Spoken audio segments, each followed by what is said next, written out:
Nakatagdang isailalim sa autopsy ang labi ng dalawang atleta ng Ateneo Blue Eagles na nasawi matapos malunod sa team building activity sa Aurora. Si Ryan Lasigas sa sentro ng balita.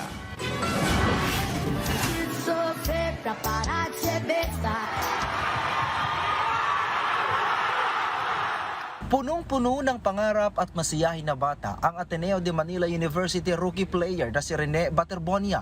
Ang matayog na pangarap ng atleta, gagamitin niya sana para iahon sa hirap ang pamilya. Pero ang kanyang pangarap, tinangay ng trahedya. Kabilang si Rene sa dalawang basketball players mula sa Ateneo de Manila University na namatay matapos malunod sa kasagsagan ng kanilang training. Sabi ng Philippine National Police, walang foul play sa insidente. Base po sa ating nakuhang salaysay ng mga kasama niya ay ito pong insidente na ito ay talaga pong purely accident. So natural accident po yung pangyayari. Hindi po talaga inaasahan at sa ngayon wala po tayong nakikitang foul play sa aksidente na ito.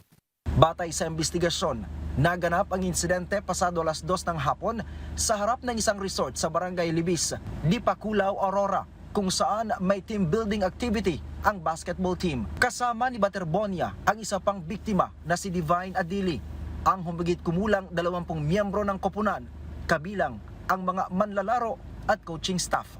Hanggang hita lang daw ang lalim ng tubig kung saan isinasagawa ang aktibidad.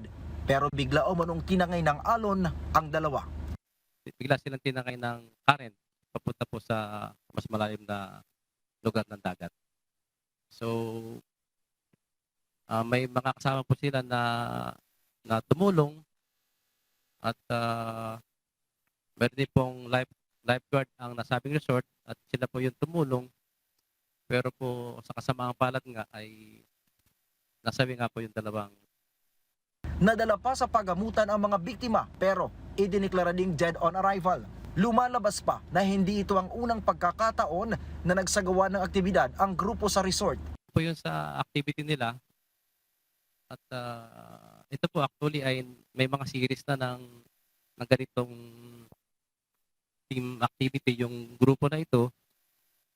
May mga series na po sila. Ibig sabihin po hindi lang po ito ngayon lang, may mga nakaraang taon po may mga activities na sila sa nasabing resort lang din. Kaya nga po sa tingin po natin ay alam nila yung sitwasyon sa lugar na yun. Kaya po sila ay ginagawa nila yung usual na activities nila na ito. Sa murang edad na 19 na taong gulang, nakitaan na ng kakaibang galing sa basketball si Rene. Nitong 2025, pinangunahan niya ang Davao Region Eagles kung saan nasungkit ng grupo ang kauna-unahang basketball gold medal sa 2025 palarong pambansa. Miyembro din si Rene ng Philippine Boys Basketball Team sa ginanap na 14th ASEAN School Games na ginanap sa Brunei. Nagpaabot naman ng pakikiramay at suporta ang Ateneo de Manila University sa mga naulila ni Baterbonia at Adili. Nagbigay din ang Universidad ng psychological assistance sa kanilang men's basketball team kasunod ng emotional impact na idinulot ng trahedya. Bagamat sinasabing aksidente ang nangyari, isinilalim pa rin sa autopsy ang labi ng dalawang biktima baki na rin sa kahilingan ng kanilang pamilya. Ang National Bureau of Investigation at ang PNP Criminal Investigation and Detection Group ang nagsagawa ng proseso. Ang Aurora PNP sinabing walang nakitang weights o kahit anong pabigat sa katawan ng dalawang biktima. Ito'y bati na rin daw sa sinumpang salaysay ng mga tauhan ng MDRRMO at ng lifeguard ng resort. Mula dito sa Campo Crame, Ryan Lisigas para sa Bayan.